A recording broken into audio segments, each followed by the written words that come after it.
Bismillahirrahmanirrahim.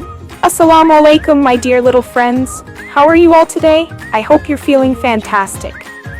Guess what? Today we have a super fun and exciting lesson from Zara Publications' new Howard series for English Nursery.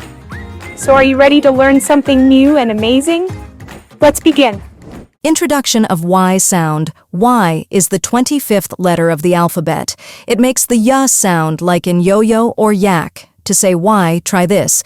Make your mouth into a little smile and say Y, just like you're about to say yes. Word recognition.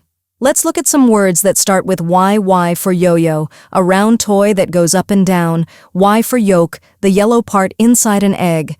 Y for yellow, a bright and happy color. Y for yak, a big furry animal found in cold places. Awesome work, friends. Can you think of any more words that begin with Y? Writing practice. Now it's time to trace and write the letter Y. Follow the dotted lines carefully and try writing big Y and small y. Say ya every time you write it, like this. Ya, Y, ya, Y.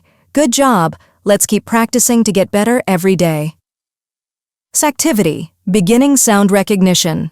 Look at the pictures below and write the first letter of each one. One yarn arrow, first letter of it, Y, so write Y on blank space. 2 yacht. Its first letter also Y, so write Y on blank space.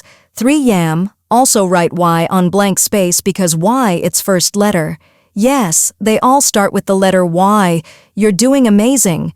More vocabulary. Here are some more fun words that start with Y.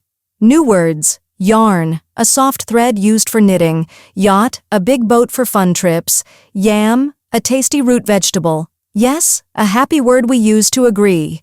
Yawn, what we do when we're sleepy. Say the words with me and try to use them in your daily life. Wow, you did a fantastic job learning the Y sound and lots of new words today. You traced, recognized, and even practiced writing. Now you can spot the letter Y wherever you go. Keep learning and having fun. Next time, we'll discover another exciting letter. See you soon. Bye-bye.